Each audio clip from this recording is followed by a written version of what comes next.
14 फरवरी है। 14 फरवरी 2019 यानी कि आज से लगभग 3 वर्ष पूर्व पुलवामा अटैक किया गया था हमारे ऊपर, और उसके अंतर्गत हमारे सीआरपीएफ के लगभग 40 जवान शहीद भी होते हुए नजर आए थे।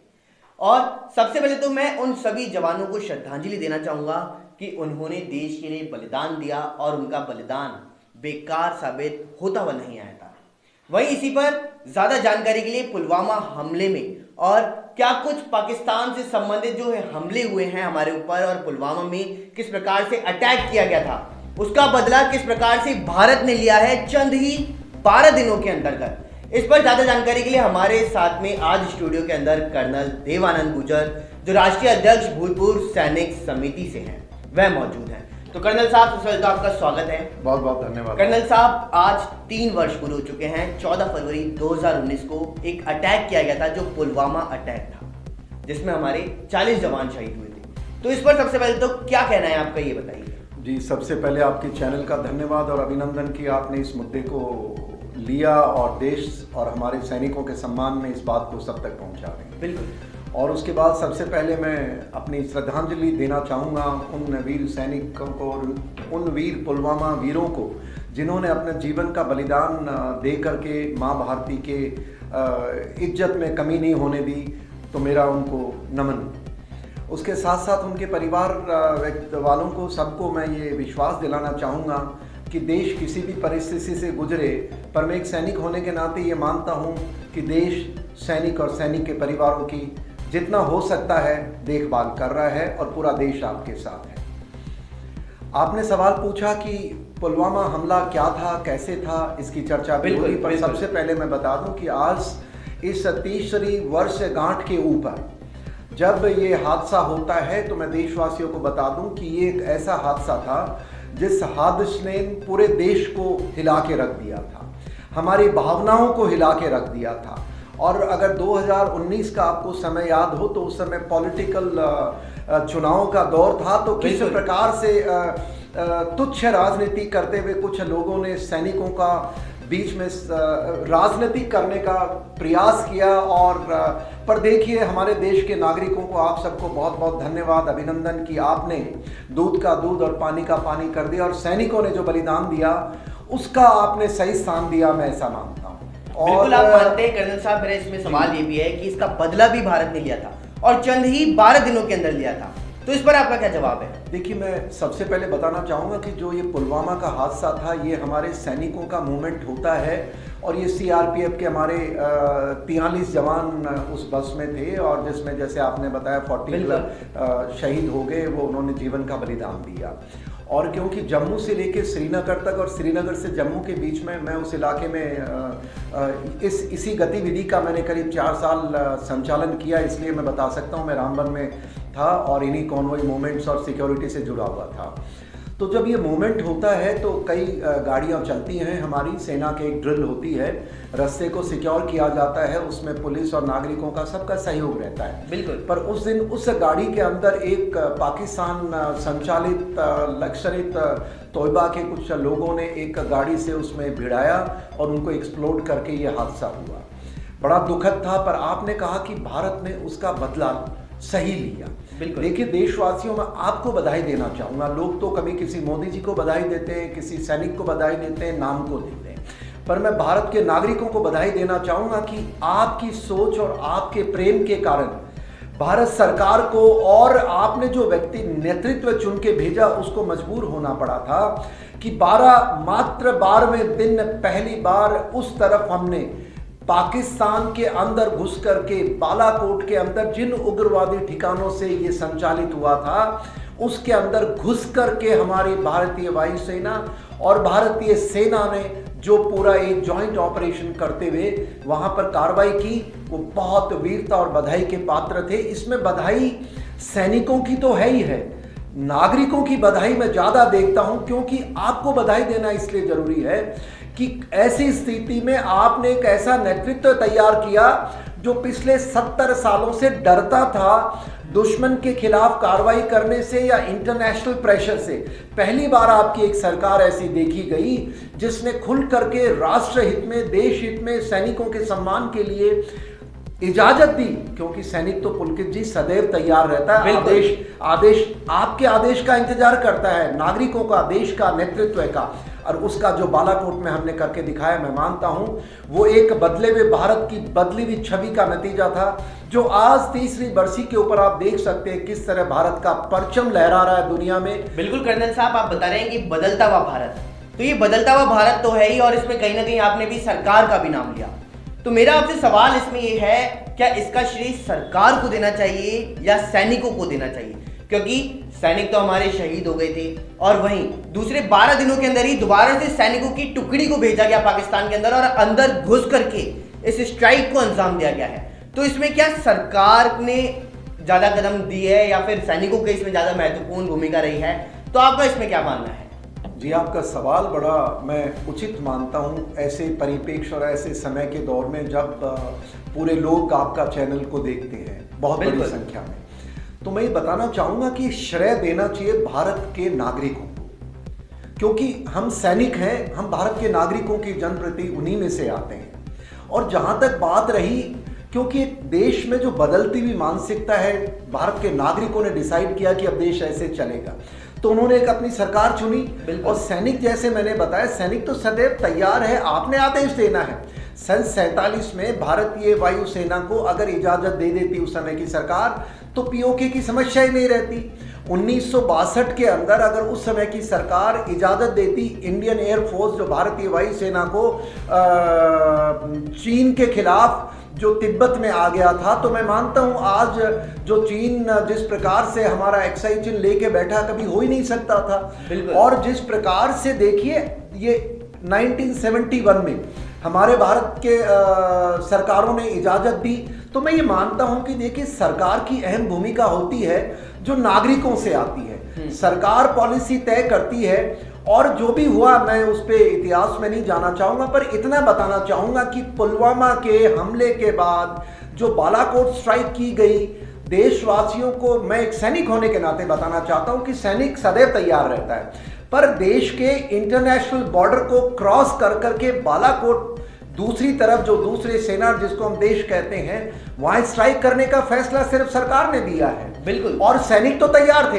हाँ, नॉर्मली कई लोग चर्चा करते हैं कि आप क्या हर हुक्म सरकार से लेते? नहीं, सैनिक कमांडर को कॉन्स्टिट्यूशन ने अथॉरिटी दी है कि अपने देश की सीमाओं के सुरक्षा, देश के अंदर के जो ड्यूटीज हैं उसके लिए उसको किसी से पूछने की जरूरत नहीं है। पर अगर देश की सीमाएं क्रॉस करके हमारी अगर सेना को जाना है, ऑब्वियसली सरकार और इंटरनेट, वो उसका काम है इजाजत देना, वो दी गई। और भारत के सैनिकों ने जो शौर्य दिखाया, और आपको याद अभिनंदन जी ने जिस प्रकार से एक विंग कमांडर अभिनंदन जी, बिल्कुल, विंग कमांडर अभिनंदन जी ने जिस प्रकार से एक F-16 को अपने, जिसको हम लेसर इन टेक्नोलॉजी कहते हैं, उसके मार्फत उसकी धज्जियां उड़ाई, ये शौर्य के परिणाम तो देश को सामने है। और मैं बधाई सबको ही देना चाहूंगा, सैनिक अपनी जगह, सरकार अपनी जगह, पर सबसे बड़े बधाई के पात्र हैं तो भारत के नागरिक हैं, जिन्होंने इस देश को बदलने का फैसला किया है। ये बदलते हुए भारत का मैं यही पैमाना देखता हूं। आप आदेश कीजिएगा, मैं तो सेना से रिटायर हो चुका पुलकित जी, पर मुझे पूरा भरोसा है कि हर सैनिक मां भारती के लिए तत्पर तैयार है। फैसला आप करें, उसको कहां पर जिम्मेवारी देनी है। कर्नल साहब, आपने बिल्कुल सही बात बताई है कि फैसला हमारे हाथ में और जनता के हाथ में, और जनता ने ही सरकार को चुना था, तो सरकार ने ये ऐसे फैसले लिए। पहले ऐसे फैसले देखने को नहीं मिले, लेकिन अब देखने को मिले हैं, जिससे आज की तारीख में जनता भी सुरक्षित है और एक जवान भी सुरक्षित है। वहां पर एक भी जवान हमारा शहीद नहीं हुआ था जब ये स्ट्राइक करने के लिए जा रहे थे। ये एक बहुत बड़ी बात सामने आई थी। लेकिन दूसरी तरफ देखा जाए तो कर्नल साहब, 3 साल निकल गए हैं, और 3 साल में बदलता भारत जो लगातार बदल रहा है, तो इस बदलते भारत में क्या सैनिकों को भी कुछ बदलाव हुआ है या फिर उनको पहले की तरह ही अभी तक रखा गया है? इस पर आपका क्या कहना है?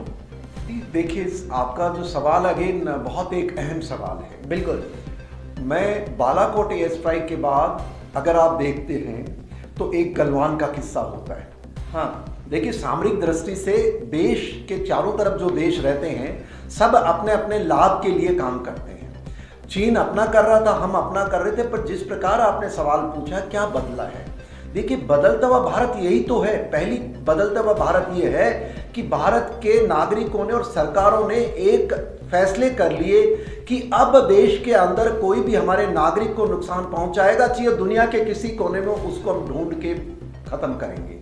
बहुत अच्छा फैसला है, नंबर 1। नंबर 2, जो दूसरा फैसला देखने को मिलता है, अब देखिए इसी तरह चीन के अंदर गलवान वाला 2020 के अंदर होता है, बिल्कुल, और वहां पर फिर भारत के सैनिकों ने, कर्नल बाबू साहब, अगर आपको याद हो, उनका जन्मदिन कल ही गया है, और उनकी टीम ने जिस प्रकार से चीनियों को वहां से खदेड़ने का काम किया, और उनको अभी आपको पता लगा कि पहले वो कह रहे थे कि चीन के 4 सैनिक मरे हैं, पर अभी क्लियर हो गया कि उनके 44 मर गए थे, और किस पानी प्रकार में बह गए थे, पानी में बह गए थे, और किस प्रकार हमारे सैनिकों ने वो पराक्रम और शौर्य दिखाया। मैं मानता हूं ये भारत की बदलती मानसिकता। अब कोई सैनिक के ऊपर दबाव नहीं है, सैनिक कमांडर को बोल दिया गया कि भैया आपका क्षेत्र, आप घबराएं नहीं, प्लीज गो है। तो ये मैं एक बदलती हुई चीज है। दूसरी, आपने कहा कि सैनिकों में क्या बदलाव। देखिए, भारतीय सेना में एक सबसे बड़ा बदलाव जो कुछ पिछले चंद एक वर्षों में देखने को मिला है, वो है कि भारतीय सेना, नेवी, आर्मी, एयरफोर्स, ये तीनों चीजें सेना है, और जो हमारी सिक्योरिटी फोर्सेस हैं जो होम मिनिस्ट्री के अंडर आती हैं, सारे देश की सुरक्षा में लगी हैं।